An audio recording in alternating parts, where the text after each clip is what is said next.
I'll start by saying that we are an organization deeply committed to land, and as much as that's the case, I'm sure you did this already in your event, but this is the land of the Wendat and the Anishinaabeg Nations, people of the Haudenosaunee Confederacy and the Métis Nation, and the enduring presence of many First Nations on these lands is something that I and we are very conscious of, and I hope to offer some thoughts and words all in the spirit of justice and reconciliation over the next hour and a quarter.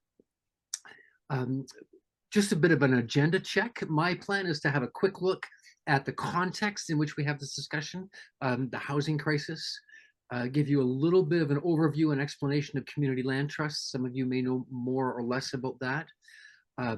Then watch a video, about a 13-minute video about the Kensington Market Community Land Trust in particular. And then I'll say a little bit more about the history and work of our organization, as some of our current projects and our future plans, and make some suggestions about how you can support that work and get involved and have some chance for questions and discussion. Hope that sounds okay.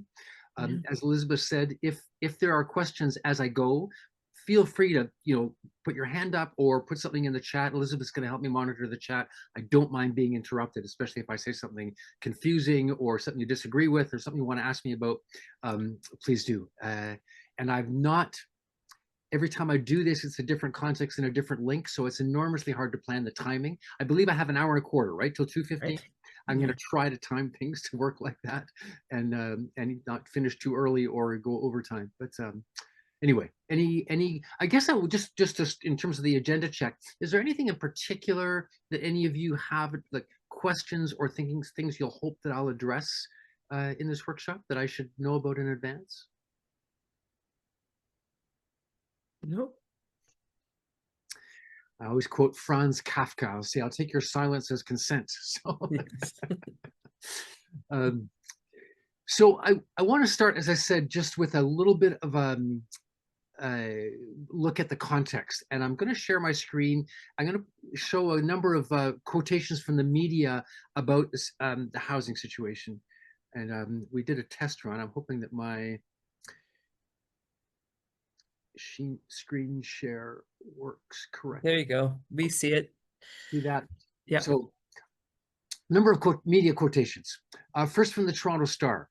If rent control were suddenly to cease, many families would suddenly be confronted with the danger of eviction or the necessity to find other accommodation because they could not afford to stay where they were. From Maclean's magazine, the housing crisis shows no immediate signs of easing and is fueling tenant organizing across the country. A report in Le Devoir on a press conference organized by tenant committees in Quebec demanding provincial investment in affordable housing. And a British Columbia magazine claiming that we must have more homes and we must have them at prices that people can afford to pay. So if you're a person that pays attention to this situation, you could easily think that those were samples from last week's media. And you may have seen these quotes before if you've read a book by the name of a book by Ricardo Tranjan, who's an economist with the Canadian Centre for Policy Alternatives and someone of whom I'm a big fan. This is sort of cribbed from the opening chapter of his most recent book. But I'm going to put those quotations up again with the dates of those quotes. That Toronto Star quotation came from 1950. The Maclean's magazine quotation 1969, Le Devoir report was 1980, and that British Columbia magazine was published in 1911. Did I fail to share that? I did fail to share that. Sorry.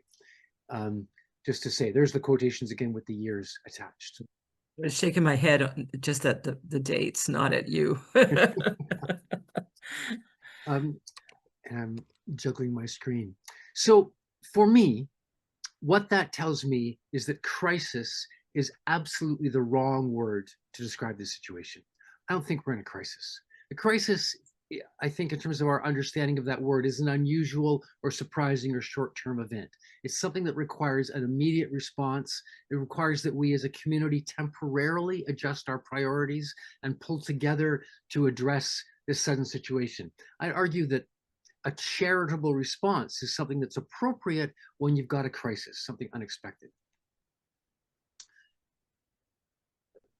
We're seeing something very different in the housing market. Again, I would argue. I think we're seeing something which is baked into our economic system. This is late stage capitalism acting exactly as it was defined. Excuse me. This is how the system works. And I don't think, I'm not very interested in discussions about housing that don't acknowledge that that's the situation that we're in. As I say, the book that I cribbed these quotations and this framing from is by Ricardo Tranjan. It's a book that I think gives an indication of his way of understanding the situation.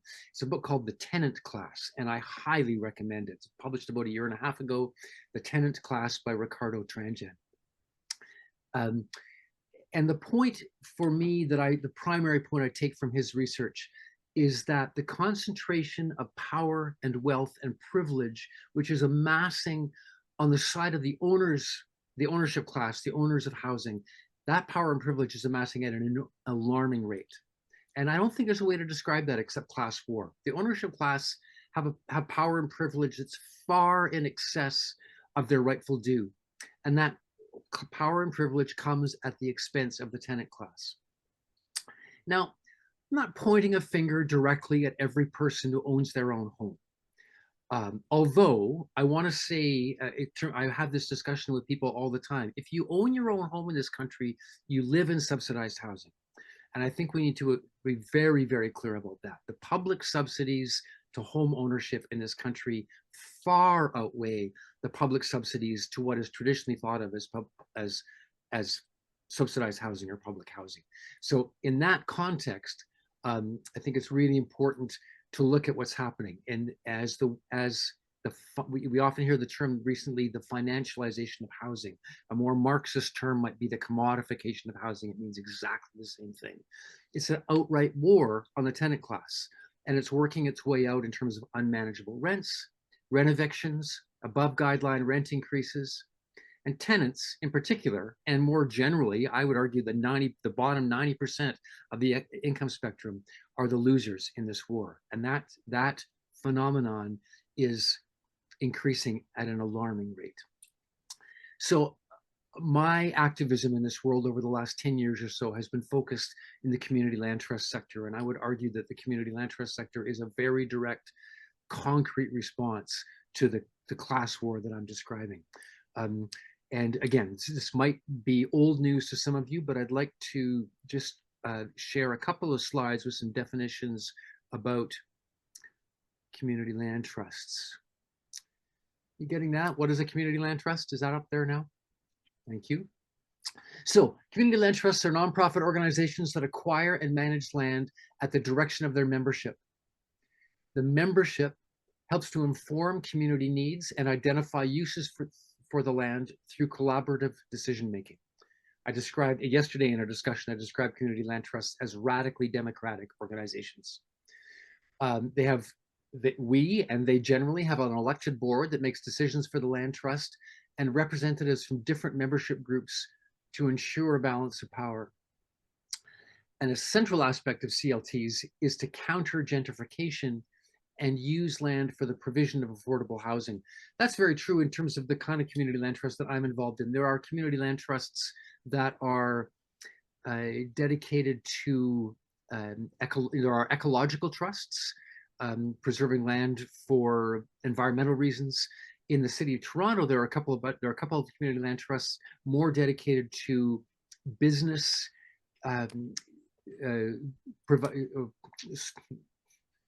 supporting and maintaining the affordability of business properties. There's particularly one in the Little Jamaican neighborhood trying to support Black-owned businesses that have been driven out. There's a very interesting community land trust in Ward 9 trying to preserve cultural and art space. So different, but again, those are all community driven. There are organizations that respond to the needs of the community, and try to hold land and trap land for the benefit of the local community. And that's the principle that drives this work. It's not extractive capitalism. It's not ownership, which looks to make profit and take it out. It's economic activity that seeks to maintain affordability and trap resources in the community. And that's the exciting response for me. So I want to watch this video now. I'm going to stop just for a second in case there's any comments or questions on what I've seen so far, what I've said so far, what we looked at. Okay. Again, I hope our trial run worked. I'm going to run this about a 13-minute video. I'll say more about this, but we, the Kensington Market Community Land Trust, have had a partnership with an organization called Tapestry Community Capital to run a series of community bond campaigns, which I will talk about later. They got a grant to help us do some promotion of our work, and a Vancouver videographer who does these kind of videos about affordable housing put this together for us. I think it's quite instructive. So let's...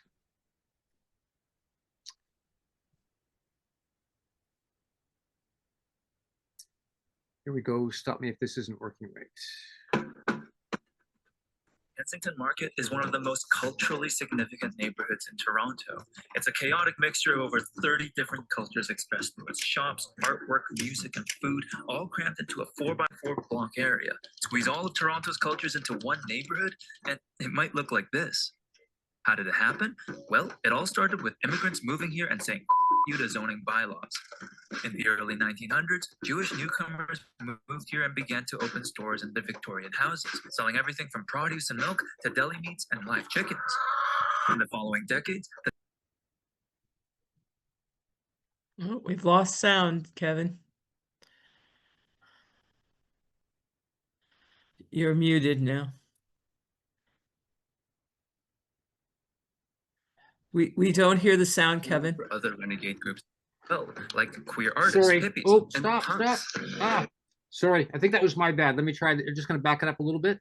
Sure. Tell me if it comes back. Businesses and their houses. And over the years, this law-bending melting pot of cultures proved to be an ideal home for other renegade groups as well, like queer artists, hippies, and punks.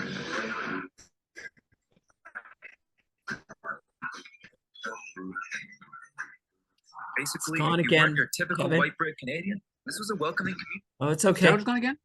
It's Okay. coming in and out. Hmm. Do you want me to try and play it? I did download it and see if it comes through mine. Sure.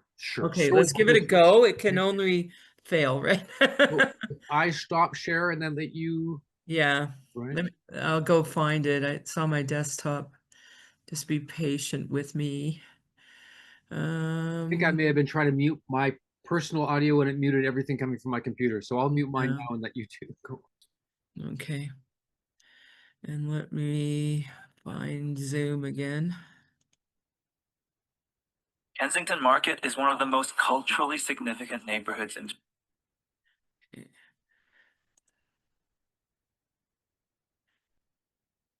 Sorry to be slow here.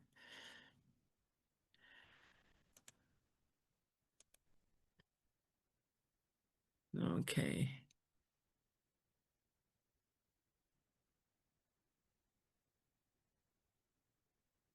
Come on, play. Okay, it won't play. Try the arrow at the bottom. Here? Right bottom center. I see a play button. I do not see a play button. It's so funny. You bottom center, like Farther down, straight down. No, it's on my screen. there? No, it's below the picture. There? Almost. Farther down. No. I do not see a play button. It's so weird. Hold on. Remote control sound sharing. Share sound. Or Optimize for video sharing. See if it'll work now. No, I can't make it go. Okay, well then let's do mine, and I think I know how to avoid the. My apologies. Yeah, and mine too, folks. It's worth it if we get there. Yeah. Uh, The play button disappeared as soon as I shared it. It was weird.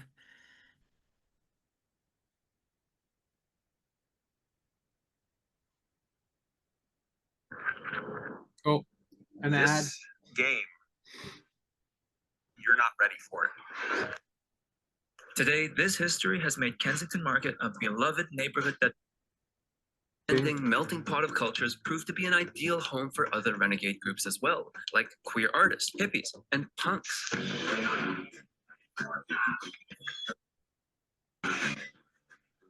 basically, if you weren't your typical white bread Canadian, this was a welcoming community for you. Today, this history has made Kensington Market a beloved neighborhood that symbolizes Toronto's diversity and entrepreneurial spirit.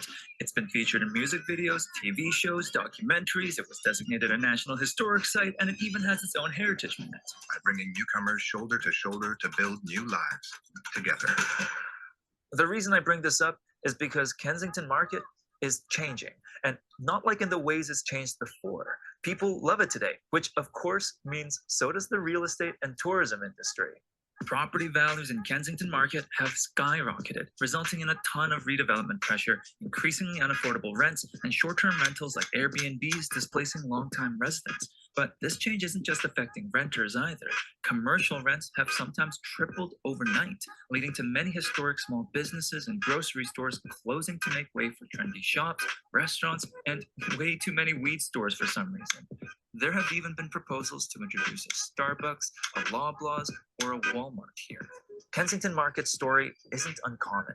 There are culturally significant neighborhoods all across North America today facing market pressures that threaten to erase the community that made it so valuable in the first place. And I'll be honest with you, I used to think that there's not much you can do about this sort of change. Neighborhoods evolve, and sometimes they become viral influencer tourist traps. But what's happening here in Kensington Market is kind of changing my mind.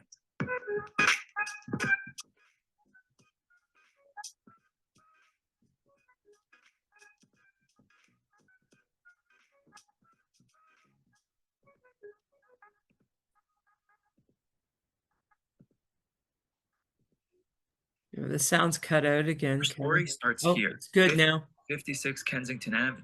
In 2018, this property was bought by investors to be turned into a weed-themed Airbnb, and the 12 tenants living here were given 3 months to vacate the building. But this is where the story takes a turn. You see, there was a ton of pushback from tenants and the broader community about this eviction, which pressured the new owners to eventually put the property back up for sale. And that is when a nonprofit group called the Kensington Market Community Land Trust bought this building. Today, 5456 Kensington Avenue is owned by this nonprofit organization who manages the land and building and guarantees its long-term affordability. Okay, great. We saved one property, but that's just a drop in the bucket. What about the rest of the neighborhood? What are they going to do? Buy up all of Kensington Market? Well, kind of. You see, the main reason why Kensington Market Community Land Trust exists is to acquire properties in Kensington Market for the community. Whenever a property comes up for sale in this neighborhood, this organization will make an effort to acquire it rather than see it sold off to another private buyer. And with each new property, the Community Land Trust gains a larger and larger voice over how their neighborhood changes. In fact, they're currently working on more properties right now, like this parking lot at 25 Bellevue Avenue. The plan here is to use that land to build non-market housing. But this isn't just happening in Kensington Market. Community land trusts are increasingly being used to protect culturally significant neighborhoods all across North America. Take Boston's Chinatown, the downtown east side in Vancouver, the Bronx in New York, Toronto's Chinatown, San Jose, Harlem, New York, the Parkdale neighborhood in Toronto, Logan Square in Chicago, Atlanta, and many, many other neighborhoods. People are forming community land trusts to acquire properties in response to real estate pressures. So that begs the question, what even is a community land trust? In the broadest sense, community land trusts are non-profit organizations that acquire and manage land at the direction of their membership, which is typically open to residents and other stakeholders. That membership decides on what their community needs and uses their land to address those needs. For example, if the neighborhood needs more affordable housing, they could lease some of the land to a co-op or nonprofit housing provider. If they'd like to support arts and culture, they could develop studio spaces or performing venues. If the goal is to celebrate Toronto's natural wildlife, they could build a raccoon petting zoo, hypothetically. The point is, it's up to their membership. So how does that membership make decisions? Well, a community land trust is kind of run like a mini democracy. Its members elect a board who make decisions for the land trust, and that board is typically required to have representatives from different stakeholder groups. A common governance structure is the tripartite model, where 1/3 of the board needs to be made up of residents inside the land trust properties, 1/3 made up of members from the surrounding community, and 1/3 made up of government officials, housing experts, and other stakeholders. Getting this balance of power right is key because it ensures that a community land trust doesn't only act in the interests of any one stakeholder. This isn't a glorified NIMBY group. I think Imagine being able to build an app with your name on it just by thinking about it. Meet Base 44, a complete AI. I think that's what makes community land trust such a promising idea for neighborhoods facing gentrification. Through its governance structure and ownership of land, a community land trust can serve as a way for all members of a community to have a say over its future, not just those who can afford to buy property. That also makes a community land trust a very formidable advocacy group because they regularly engage with neighborhood stakeholders. Community land trusts hold a ton of soft power locally, even if they don't hold a ton of land. Take, for example, the Parkdale Neighborhood Land Trust in Toronto. For a while, it owned just 3 properties in Parkdale, but ended up being a major voice for the neighborhood, publishing policy papers, conducting research on neighborhood issues, and regularly organizing residents through various committees, classes, and other initiatives. Just last year, the City of Toronto transferred 81 single-family home properties into their portfolio. Finally, I should add that community land trusts aren't just for addressing gentrification. It can ultimately be formed by any group of people who want to come together to acquire land and make decisions for what happens on it. In fact, the first community land trust, called New Communities Inc., was formed by civil rights activists in the 1960s. Their mission was to provide stable housing and farming land for Black residents in Georgia who were being evicted and persecuted for participating in the civil rights movement. Today, it owns 1,600 acres of land just outside the city of Albany. In Vancouver, a new community land trust is being used to right historical wrongs. As the city prepares to tear down these viaducts, part of the lands left over will be leased to the Hogan's Alley Society, a community land trust for the city's Black community, many of whom were displaced by the construction of these viaducts in the 60s. Today, that community land trust plans to develop housing, shops, and a Black cultural center on their new property. And in Owen Sound, Ontario, a community land trust is working to address both the housing and climate crises. The Glassworks Cooperative holds 46 acres of land in a community land trust and plans to use that land to build a net zero community with affordable housing, economic development projects, and environmental programs. So community land trusts are clearly a powerful organizing tool for a variety of reasons. But I want to address the elephant in the room here. How do you pay for all this? If you haven't figured it out by now, the largest challenge for a community land trust is getting the land in the first place. It either has to be donated, provided by the government, or bought. For the Kensington Market Community Land Trust, they were only able to acquire 5456 Kensington Market because of a $3 million forgivable loan from the City of Toronto through Section $300,000 private loan, $50,000 $12,000 mortgage donation, $50,000 in affordable housing grants, $3.2 million mortgage.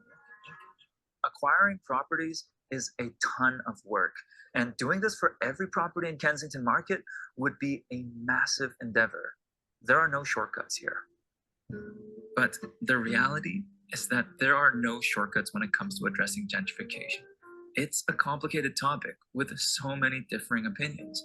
While Kensington Market and other culturally significant neighborhoods are valuable to so many people, preserving that value is often at odds with the private real estate market that they're a part of.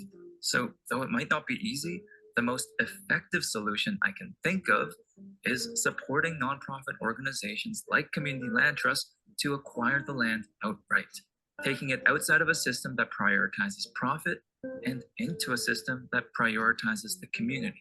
If we can do it for parks and churches, maybe we can do it for this.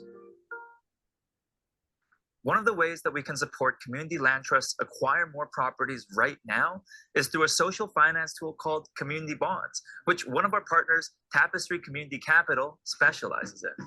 A bond is like an IOU, where an organization borrows money and promises to repay it plus interest at a specific date. A community bond is a bond that helps a nonprofit pursue its mission.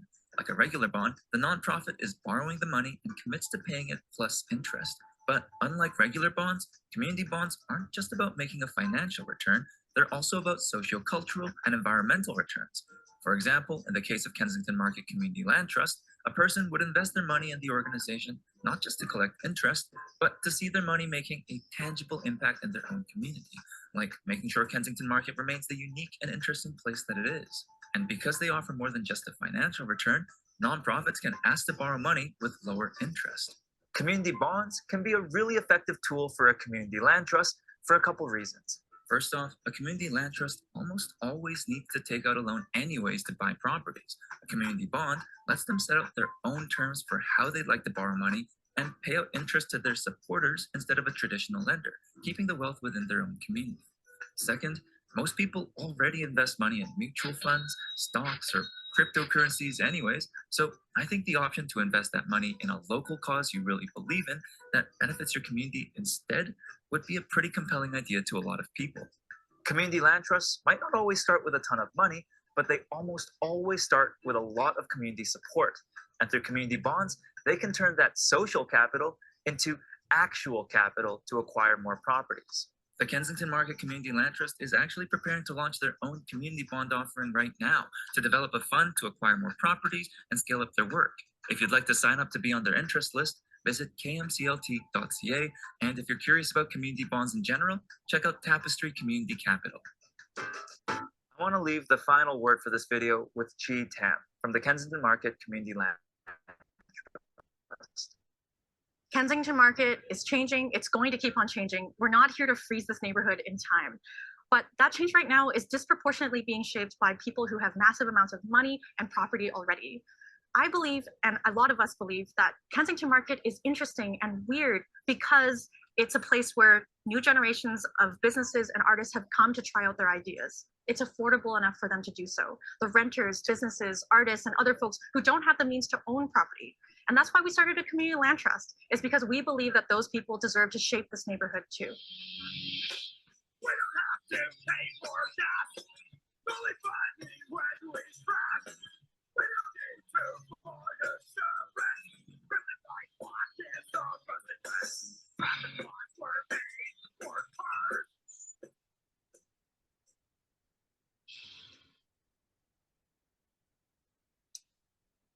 Okay. Yes, You can say this out in different stop. ways. I said Thanks for your patience with the technical challenges. I'm sure none of you have had technical challenges with Zoom in the past 5 years. Just a moment to see if any comments, questions about that video. Stan. You're muted, Stan. Okay. Kevin, what's the process for the election of the board? Great question. We have 3 classes of membership. So we are incorporated as a nonprofit corporation in the province of Ontario. We have 3 classes of membership. Residents, that's people who live in a building that we own. Community members, which is defined as those who live and or work within the specifically geographically defined neighborhood of Kensington Market. And then supporter members who don't live or work in the neighborhood, but as many people in Toronto love Kensington. The board is made up of members of the first 2 classes. You need to be a resident member or a community member in order to be on the board. And we have an open election, and those people are also the people that have votes at our membership meetings. So we have an annual general meeting. Our next one's coming up in the middle of November, where the board is elected. We have a 9-member board of directors. We've struggled with the challenge of involving resident members in the board of directors. For the first 2.5 years, no, yeah, first 3 years or so of our incorporation, we didn't have any buildings, so we didn't have any residents.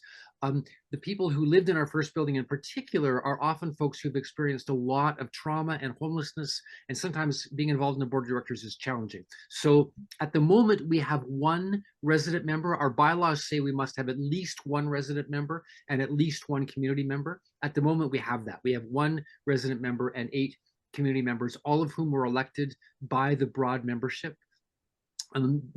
Board of directors members are elected for a 2-year term with a 3-term maximum. So I've been on the board since the beginning. At the AGM in 2026, my term will be over and I'll have to move on. So we've got some built-in succession planning. Does that answer your question? Thank you. Thanks.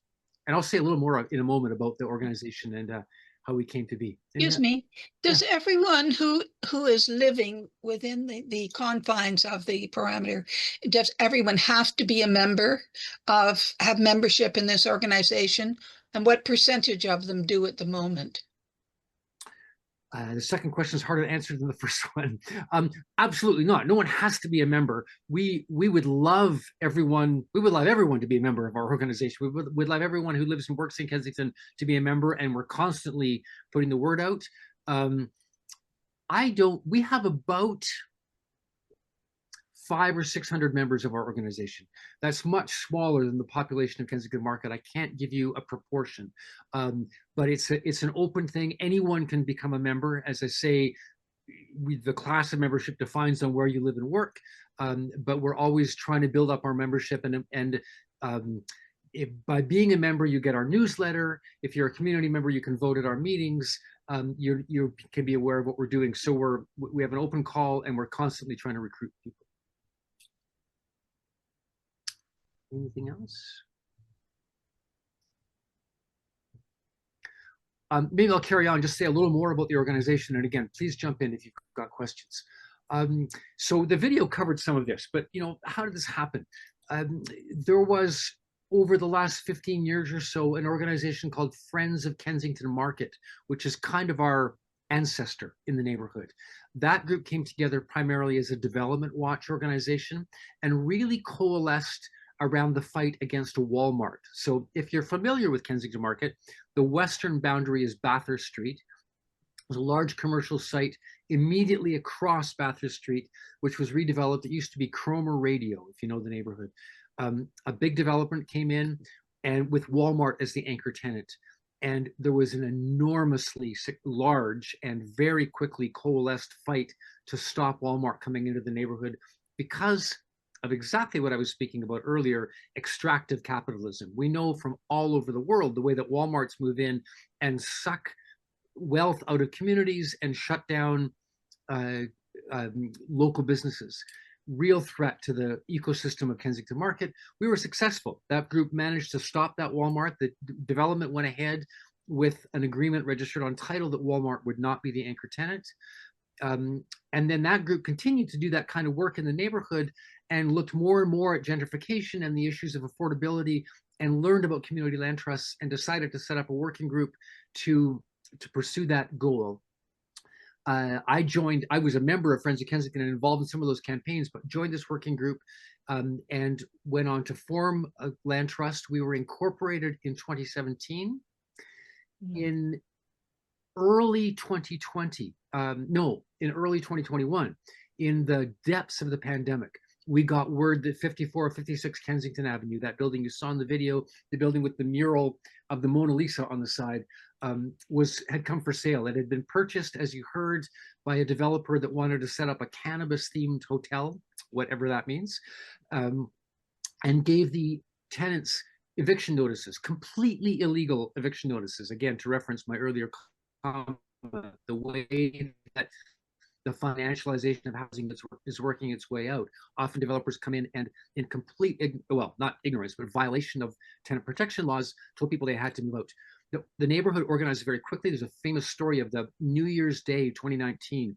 Neighborhood activists, including our then city councilor, Mike Layton, gathering at the building, meeting with the tenants, dropping off flyers, insisting that people understand that they don't have to leave, that the notices were against the law. Most people stayed. started a pushback against the development plans. And eventually the developer backed off and the property came on the market again. That caused us to scramble. So now that's March of 2021. We had a sudden scramble. We tried to figure out, if you've ever bought a property, you know that the first thing you have to do is put a deposit down, which in this case was about $300,000. We scrambled about trying to raise, $10,000 from 30 people around the neighborhood. Eventually got a very generous loan from someone who had some resources in the neighborhood. We're able to put an offer in on the building and secure it, and then work very quickly with the assistance of some funding through the Community Housing Transformation Center and the School of Cities at University of Toronto, got a bit of staff support, went through the due diligence process that you need to do to buy a building like this to make sure that it's a viable investment. And we purchased that building and took possession of it on June 1st, 2021. Tremendously exciting. I will say that the rents in that building, it's a very typical Kensington building. There are 12 residential units upstairs and 5 commercial units at grade. So that kind of mixed use development, which typifies Kensington. The rents have come down since we own that building. That's what we want to do.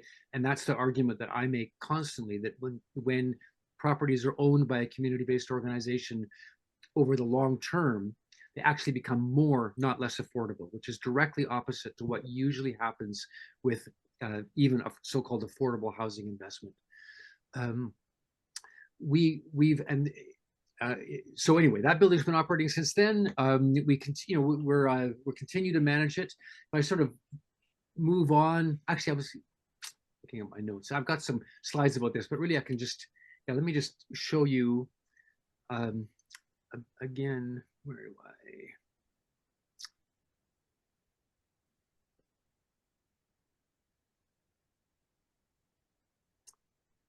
Are you getting that? Kensington Market Community Trust? Great. So this is just a bit of a slide deck that we put together for another presentation. There's the building.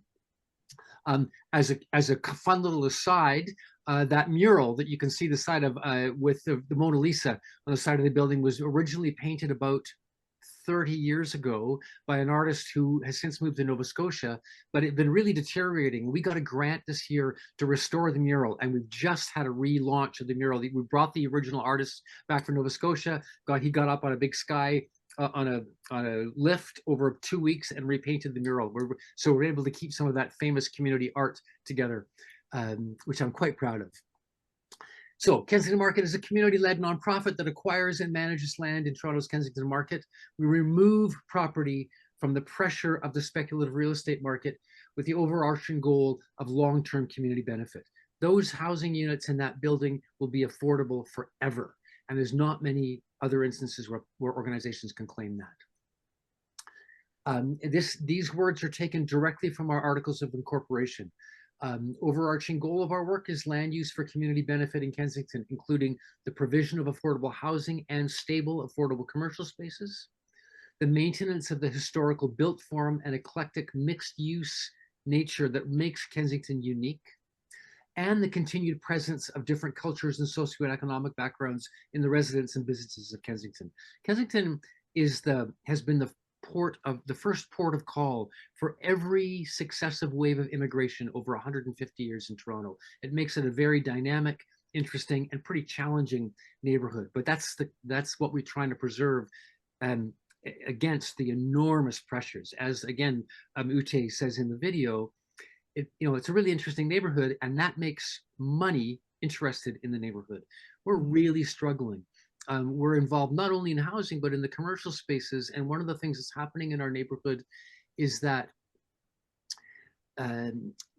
fresh food sellers and the kind of businesses that support the local residents and the local economy are constantly getting closed out in the favor of bars and restaurants and cannabis shops. So that's an ongoing struggle that we work on in terms of preserving particularly the commercial landscape of Kensington. So what's going on now? As well as that initial acquisition, which is an older building. Part of our challenge now is just dealing with the physical plan. It's an aging building. We had to put a new roof on it recently. as people move out, we renovate units and bring them up to speed. There's always issues with things like water leakage. We applied for a major grant to do some environmental renovations to the building. We didn't get the grant, but we're trying to find ways to make it a more sustainable building. As I've mentioned, we're trying to maximize affordability. And, we're trying to deal with the challenges of being a landlord, particularly being a landlord with the kind of population that we work with, people who have had chronic issues of homelessness and poverty, and therefore lots of other personal issues that they face. Makes living in your own place challenging sometimes, paying the rent challenging sometimes, and trying to be a compassionate and supportive landlord and run a successful business at the same time is a challenge. But I think we're succeeding, and we're doing that.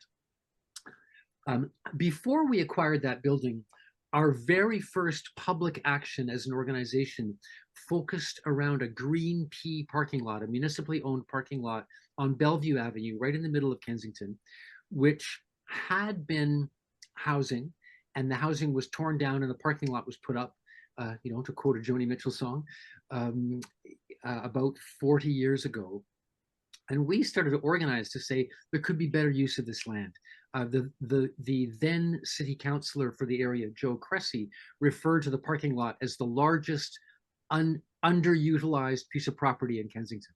So we went to the city. We held a public consultation in 2018, shortly after we were incorporated, asking the community what would be the best use of this parking lot.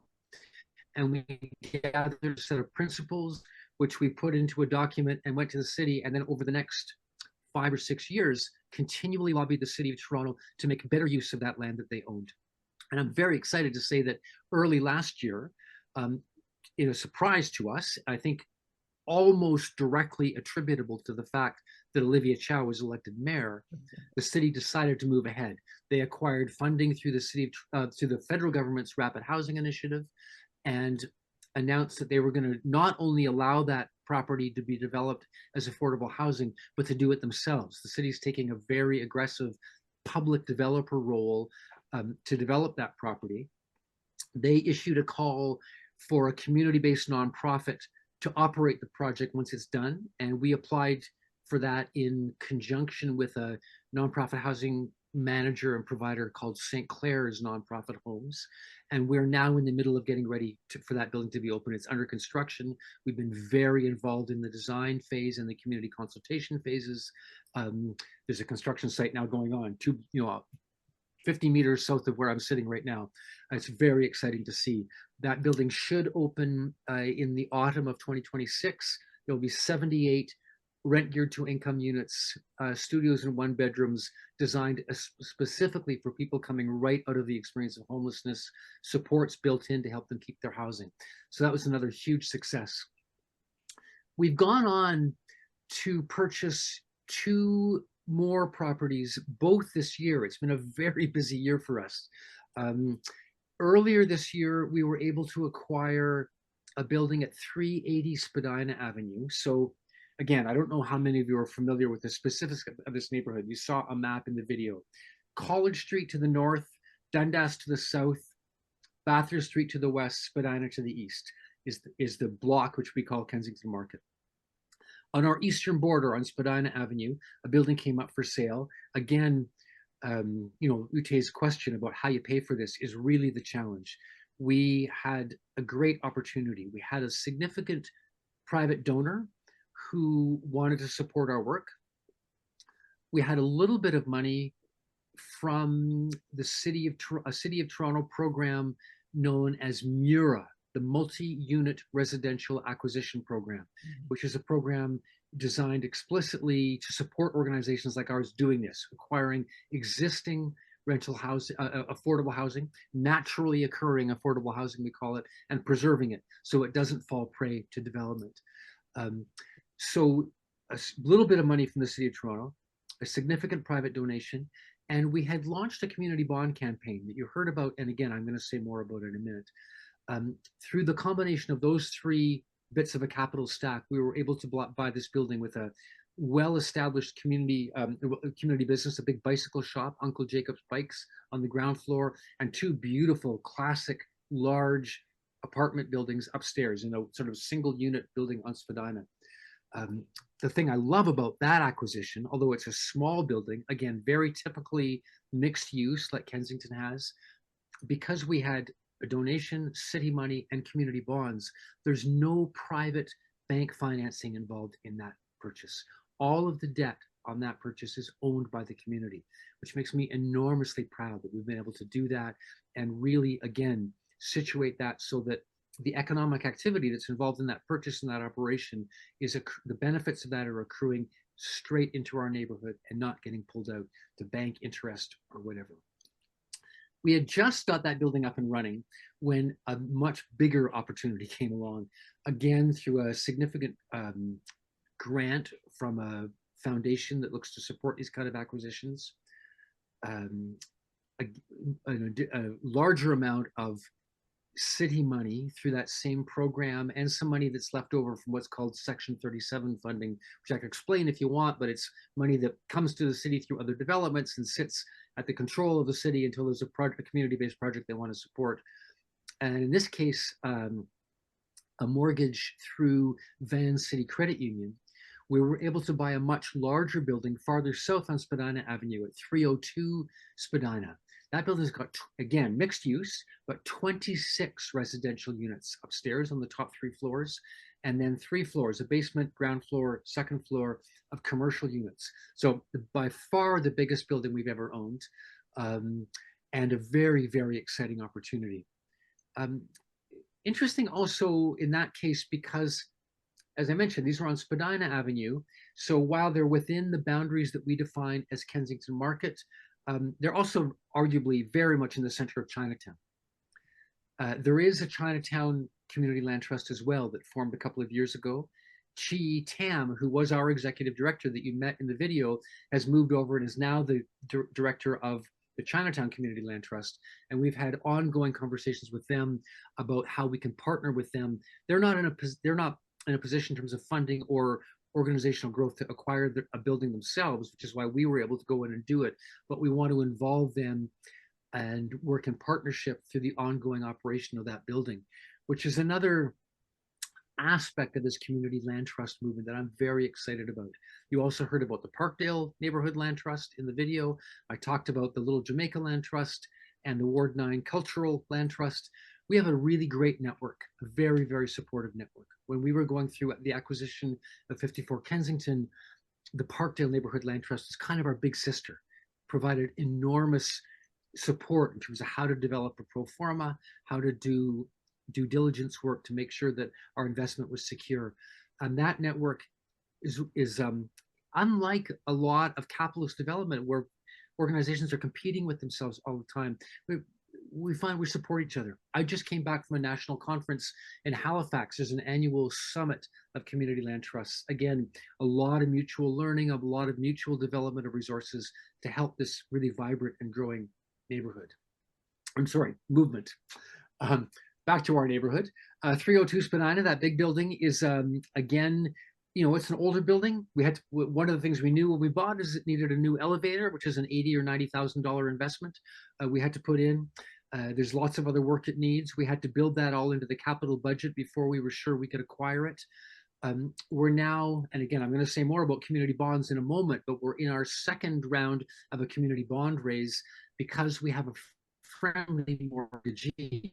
The Van City Credit Union allowed us to keep our mortgage open for 6 months and to buy out as much of it as we can with community bonds. So you've got a 2.4, is that right? No, we've got about a $5 million mortgage with Van City, and we're hoping to buy out as much as $2 million of that with community bonds, again, keeping the debt in the community. So those properties, the new construction at the parking lot, 35 Bellevue, the big building at 302 Spadina, the smaller building at 380 Spadina, and our first building at 5456 are all of our properties at the moment. We're a small volunteer-run nonprofit that's very busy tooling up. It's quite challenging to deal with just the challenges of being a landlord, but really, really exciting over 5 years to see where we've grown. So I'm quite excited about that. I want to say a bit more about the community bond program, but I'm going to stop again just to see if there's other comments, questions about that overview of our work. Right, try again. Thanks, Dan. I'll go ahead, Judith. Yeah. Sorry. You mentioned about the executive director position. Do you have other staff? Because I'm guessing there is a lot of work.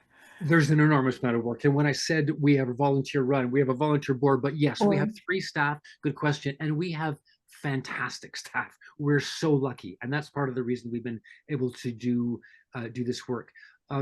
We have 2 co-directors. So what would traditionally be the executive director position of a nonprofit is split in 2, which is in part about the range of work we're trying to do, and also a model of shared leadership, which has been really important. So I mentioned at the beginning that I'm the co-chair of the board. Instead of having a chair of the board, we have 2 chairs. We have 2 co-directors. And then we also have a position of another full-time staff who's a community planner. And the 3 of them, they have individual roles. A co-director of development does most of that property-related acquisition work, a co-director community that does a lot of the community relations and also a lot of work with the business community, and then a community planner who started by managing our community bond campaign and now does a lot of other support work for our neighborhood. We've been able to pay for those staff primarily through a series of grants. We got a demonstration grant from Canada Mortgage and Housing Corporation. We've got some grant money from a couple of foundations, including the Trillium Foundation, private donations.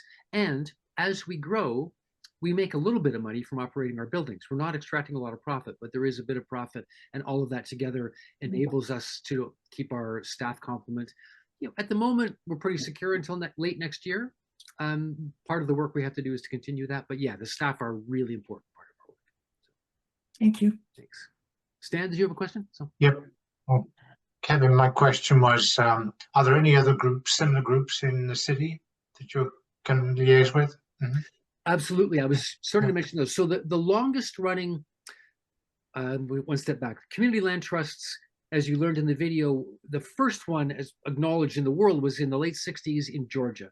There's now a very strong US movement, a very strong movement in the UK of community land trusts, a growing movement in Canada. There were a few here and there. There was a really interesting failed attempt to set up a community land trust in Winnipeg in the early 2000s. The Parkdale Neighborhood Land Trust was established about 15 years ago, and that's kind of the senior member of the new wave of community land trust in Canada and in Toronto. But there are several more in Toronto that are doing very, very well. Circle Community Land Trust was established to take over the scattered unit portfolio of the Toronto Community Housing Corporation. So Toronto Community Housing Corporation owns those big rental buildings in places like Moss Park and Regent Park and Lawrence Park and various places around. They also own smaller houses and townhouses all around the city. Those are being transferred, have been transferred to the Circle Community Land Trust, a nonprofit that operates like we do, but manages those scattered units. The Little Jamaica Land Trust that's focused on supporting Black-owned businesses in Little Jamaica, the Eglinton Corridor. The Cultural Land Trust in Ward 9, sort of downtown west. There's a newly forming community land trust in the Davenport neighborhood. They're just got a grant. They're in the process of hiring their first staff, based at the Davenport Perth Neighborhood Center and really led by Davenport Perth Community Ministries, which is a United Church, which, like many United Churches, changed their operation into more of a community center, but they've got an active ministry as well that's provided all the support so far to that one. I'm sure I'm leaving out, but there's a very strong network of community land trusts across the city, and about, at last count, 40 or 42 across the country that, as I say, gathered in Halifax last month for this summit. Kevin, I have a question. That group I was talking to you about before we started the meeting, they're looking at getting a cooperative housing on their site potentially. Do you partner with cooperative housing as well? Like, what's the role? Yes, good question. Often we haven't specifically, but it's important to separate for me the role of a community land trust, which is owning land and keeping that for the benefit of the community, and operating affordable housing. We kind of do both, although the day-to-day property, we have a contract with a property manager to do the Right. property management of our properties. We wrestle with that. Over time, we might grow to the point where we could bring those operations in-house. There are pluses and minuses about doing that, but another way to do that is to lease the land to a cooperative. For example, in Vancouver, there's a community land trust called the South Falls Creek Community Land Trust on the southern shore of what's called Falls Creek, which is a collection of cooperatives and privately owned homes on land which is owned by a land trust.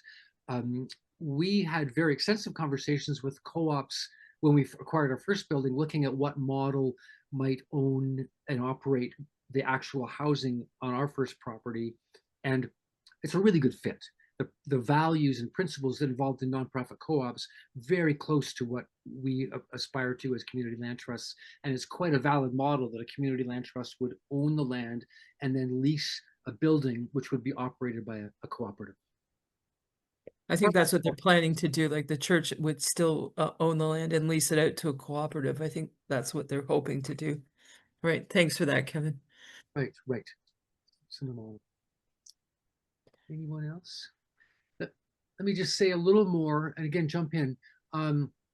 I've hinted at this, but another big part of our work is our ongoing relationship with the business community. I mentioned what's happening to the commercial landscape in this neighborhood: bars, restaurants, and cannabis shops, kicking out fresh food sellers and fish shops and butchers. We recently released a report called Kensington Market Community Land Trust as Placekeeper, trying to acknowledge our goal of maintaining that mixed use, multi-ethnic, multicultural aspect of this very, very unique neighborhood, and try to keep that in place, make sure that people can still come here, start businesses, make it a first port of call, get their start, keep the rapacious chain developments out of the neighborhood. There's no Starbucks in Kensington. There's no Second Cup in Kensington. There's no Walmart in Kensington. There's Loblaws really close, but not in the neighborhood. And we're trying to keep it that way. But when I first moved here 35 years ago, there were 4 or 5 active fresh fruit and vegetable shops. There's now really 1. So that's a real challenge. So trying to support those, to work with the business improvement area, is a big part of our work. And also more and more, we're continuing the work that I referred to Friends of Kensington Market doing as Development Watch. So again, trying to take a stand to protect the principles of our neighborhood and the principles that have been enshrined in law. So just to give you a really recent example, 2 days ago on Thursday, it was a very dynamic day in our neighborhood. First of all, and I know that this morning there was a workshop with Maggie Helwig from St. Stephen's Church. The encampment that's been there and that she's been an enormous support to over a number of years was busted up and torn apart by the City of Toronto officials. A group of us stood there and watched. We fought to support that encampment over many years, and it's tragic for me to see the way those people have been pulled out and they have been sent off to shelters at various parts around the city, but we know those people are in that encampment because shelters are not safe housing for a lot of those people, and I'm really concerned with what's going to happen. And to be honest, part of the also really, really distressing part of that experience is parents from an enormously privileged Montessori school just down the street gathering across the street and kind of gloating through the entire process of the cops and the trucks coming in to tear apart the encampment. So a really heart-wrenching morning on Thursday. On Thursday evening, there was a planning meeting regarding a proposed development on the north side of our neighborhood on College Street, the vacant lot that's been there for some time, in a planned development. It was proposed, I believe, initially in 2017 or 2018, and was recently granted an exemption from the Heritage Conservation District. So you saw in the video that Kensington has been declared a historic site, and part of that is about limits on what kind of development can happen. This development was granted an exemption to the historical restrictions with no consultation with our community, despite the fact that planning law says they need to. And it was also granted an exemption on the condition that they built 142 units with, and I'm sorry, I don't have the numbers in front of me, but a significant portion, I think at least a third, 2 and 3 bedroom units that can afford house families, which is a huge need in this neighborhood. The developer has come back with a proposal of about 700 units, and they're not, we don't even call them units, they're what we call micro units, 200 square foot, 1-bedroom apartments. So-called student housing, because that's a sexy way to sell it, but a top end of market, massive overdevelopment, flying in the face of the kind of development principles that we've fought to not only enshrine in our operation, but to actually enshrine in planning law, in municipal and provincial planning law in the neighborhood, that are being ignored by officials. So we find that even though we do the work to organize and to keep those principles in place, we're constantly needing to fight them and show up at community meetings and try to protect the neighborhood. So it's really hard work. We have a big piece of work around that.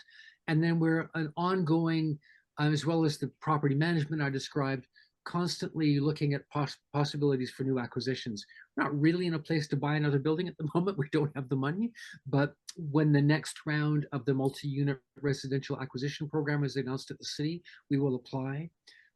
Every morning I wake up to an email from the real estate agent that we work at with property listings in the neighborhood. We're constantly looking at the market, trying to keep an eye on things. There are a couple of buildings for sale at the moment that we would love to acquire because they are at the moment affordable housing under huge threat to be redeveloped. And it's a huge battle. Again, I often say about our work, I'm very proud of the Kensington Market Community Land Trust, and it's a great idea. But if we'd started 40 years ago, it would have been a much better idea. So I'm going to try to close by just naming a couple of things you can do to help. But I want to stop again in case there's any questions about that overview of our activity or what we're working on at the moment. All right. Dan, I have another one. Thank you. Your work must involve a lot of liaison with the city planning department and the political councillors. How do you deal with that? Do you have a full-time person dealing? Well, all of us, volunteer board members and staff, are dealing with city officials all the time. And that's it's a good question. It's an insightful question because that's a complicated relationship. The city is a huge operation, and ironically, in some ways very supportive, and in some ways we're working against the city. So I just talked about those development pressures on College Street and the fact that it's the city planning department that has failed to do the kind of community consultation they're obligated to do. On the other hand, the city's taking this lead role on the parking lot down the street and are developing that, and we're working very closely with them. We've been around long enough to have now lived through the tenure of 3 successive city councilors. Those relationships have, for the most part, all been positive, although some more positive than others. Our current, Joe Cressy was the initial city councilor when we were incorporated. Mike Layton then was the city councilor. Mike Layton is the one, Mike Layton was at that building on Kensington Avenue on New Year's Day 2019 in the rain, handing out flyers with us to tenants in that building, enormously supportive. When we tried to buy that building, Mike's the one who managed to negotiate that forgivable loan. Again, in the video, you saw that part of the capital stack was a $3 million forgivable loan from the city of Toronto. What happened is that the city basically said, we'll give you $3 million and we'll forgive that loan at 1% a year as long as you keep the rental profile at a certain level. As long as the rents in that building are below 80% of average market rent, then every year 1% of that loan gets forgiven.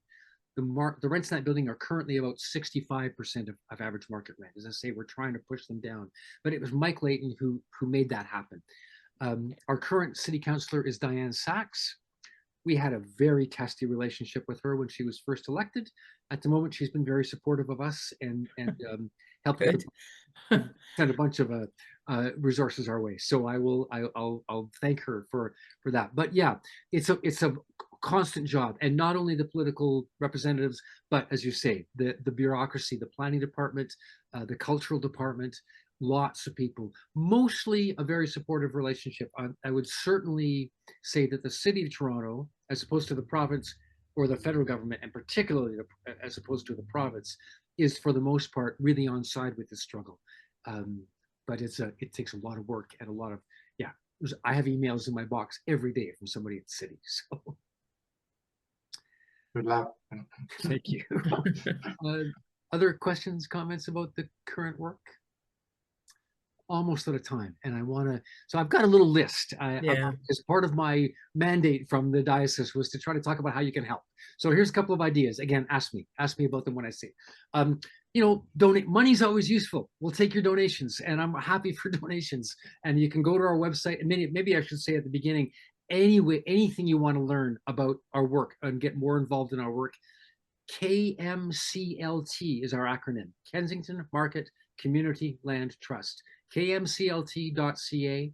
We're easy to find online. You can learn all about, use a button, you can go and donate money. But this is big bucks business. You can't fundraise in a traditional sense. You can't raise your way into doing what we're trying to do. You can't buy housing with bake sales. So while we're always happy for donations, we've received a couple of donations in the realm of millions of dollars, not hundreds of dollars. That's the kind of money that honestly is required to do this sort of work. So next in line is to buy a community bond. We've got a bond campaign going on. Again, there's a button right on that website where you can learn more about that. We would love for you to invest. You do not need to be a Kensington member or Kensington resident to buy a bond. The minimum bond donation or bond purchase is $500. We set that purposely low so that it was easy to get in, and anywhere up from there. You'll see they're broken down. There's two different series. Investments over $5,000 get a higher interest rate.